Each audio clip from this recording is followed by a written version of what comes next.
Siria está aquí, a 8 horas de avión de España.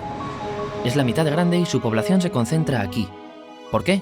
Porque toda esta zona es un enorme desierto, pero un desierto muy importante. Tiene 1/3 de las reservas de petróleo del mundo y también de gas natural. Según algunos, el nuevo petróleo. Para sacarlo de aquí y llevarlo a Europa, hay que rodear toda esta península y salir por el canal de Suez. Como te puedes imaginar, aquí te cobran. Pero hay otra manera más fácil, la línea recta. El que controle estas tuberías las puede abrir y cerrar, como un grifo. Si no pagas, no hay petróleo, ni gas. Esta región es la polla. La civilización en el planeta empieza en 3 sitios y este es uno de ellos. Mesopotamia, aquí. Sumer, que te sonará menos, pero es el puto inicio de todo. Aquí también. ¿Recuerdas la Torre de Babel de la Biblia? La hicieron estos tíos.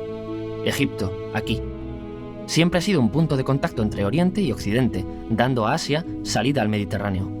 Quizá por eso aquí nacen las principales religiones monoteístas, el judaísmo, el cristianismo y el islam. El islam es el último que llega y de hecho acoge a las 2 anteriores. Adán, Noé, Moisés, Jesucristo son considerados profetas islámicos. Bueno, al grano. Como la zona es la hostia, todos han querido controlarla y siempre ha estado dentro de algún imperio. Los persas, los griegos, los romanos. El imperio romano termina partiéndose en 2 y finalmente solo sobrevive esto. Ahora es cuando la última religión monoteísta, el Islam, construye su propio imperio. ¿Te acuerdas de las cruzadas? Bueno, pues son los europeos cristianos intentando recuperar esta zona de la que estamos hablando. Los últimos en llegar son los turcos, que ojo, no vienen de Turquía, sino de a tomar por culo en Asia, junto con Gengis Khan. Lo conquistan todo y fundan el Imperio Otomano. El Imperio Otomano se queda ahí hasta la Primera Guerra Mundial. 600 años. Cuando acaba la Primera Guerra Mundial, aparecen pequeños países donde antes estaba el Imperio Otomano. Y por primera vez vemos a Siria en un mapa. Hasta ahora la habíamos dibujado para no perdernos. ¿Y quién se inventa estos países? Bueno, lo que te voy a contar es alto secreto. O lo era en 1916. Este súper secreto se llama Acuerdo de Sykes-Picot. Los franceses y los ingleses no podían derrotar solos al Imperio Otomano. Solo podían si les apoyaba la gente que vivía dentro. En su mayoría árabes. ¿Cómo se los ganaron? Pues les prometieron la Gran Arabia, un país solo para ellos. El único problema es que era un timo. Antes de seguir, recuerda una cosa. Los árabes son un pueblo, pero no una religión. O sea, un árabe puede ser musulmán, puede ser cristiano, y antes del Islam parece que hubo tribus árabes con tradiciones judías. Bueno, pues a los árabes no les dieron ese único país que les habían prometido. En su lugar, franceses y británicos crearon muchos países pequeños. Estos países, obviamente, no eran países de verdad, sino zonas bajo su control, con gobernantes puestos por ellos. Durante este tiempo hacen lo que quieren con la zona. Recuerda que hay petróleo. Siria, aunque no tiene grandes reservas, tiene fácil salida al mar. Y Francia, que es la que se ha quedado con Siria, se lo da a compañías extranjeras. Después de la Segunda Guerra Mundial, los europeos se van. En el caso de Siria, son echados a patadas. Pero antes de irse, crean otro estado, Israel. No es el momento de hablar de ello, pero es un estado muy polémico que sus vecinos no reconocen. La prueba es que nada más irse los británicos, todos estos estados lo atacan. La zona, a partir de ahora, va a ser una puta bomba de relojería. Y mientras, ¿qué pasa en Siria? Bueno, pues no es muy estable. Tiene golpes de estado constantes.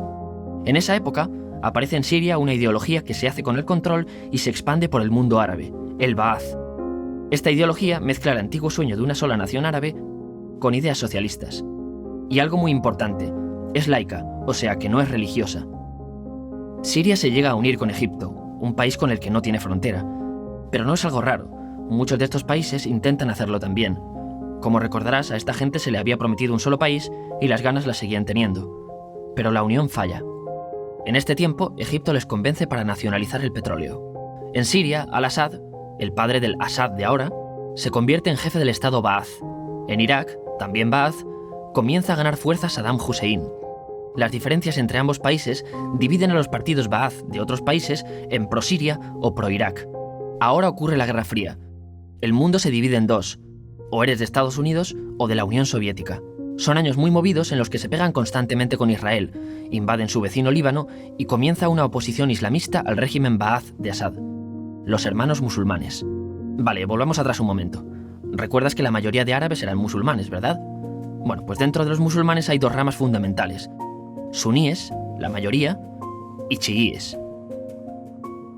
En el caso de Siria, a pesar de ser un estado laico, los gobernantes como Assad y los jefes militares eran chiíes, los cuales representan menos del 13%. En cambio, casi el 70% de la población es suní. Un dato curioso es que los cristianos son casi el 10%. Que los chiíes controlen el gobierno y ejército mosquea a la población suní, y ese sentimiento es aprovechado por los hermanos musulmanes, islamistas radicales suníes. Estos toman las armas en la ciudad de Hama, en contra del gobierno, y Assad acaba con la revuelta a costa de matar miles de civiles y encarcelar a mucha gente. En el año 2000, Assad padre muere, y le sucede Assad hijo. Ante las presiones, libera a muchos presos, trae internet y esperanzas de cambio. Hay un periodo de gran debate político y aparece la oposición. También vuelven los hermanos musulmanes. Los siguientes años son difíciles. Arrestan a la oposición. Y Bush incluye Siria en el eje del mal, y esto la aísla. Está mal visto negociar con Siria.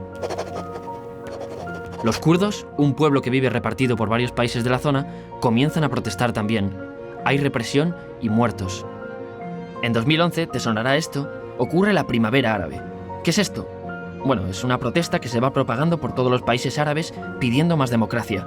Como ves, el mundo árabe, a pesar de estar dividido en países, tiene tendencias generales. Cuando llega a Siria, Assad hijo termina usando el ejército y en los enfrentamientos mueren unas 1000 personas. Los enfrentamientos irán escalando hasta que se conviertan en guerra civil. No hay un momento exacto de inicio. Lo importante es que hoy en día hay numerosas facciones en juego. Vamos a verlas. Pero primero piensa en que todo está dividido entre chiíes, la minoría, y suníes, la mayoría. Chiíes, y además laicos, o sea, no religiosos, son el gobierno de Al-Assad. Controla todo esto, que si recuerdas son básicamente las zonas chiíes del país, y está enfrentado al resto. También mayoritariamente laico, pero suní, es el Ejército Libre de Siria, o FSA en inglés, junto con el Frente Islámico, que es religioso, y otros 70 y pico grupos más, forma una coalición que la prensa llama simplemente la oposición.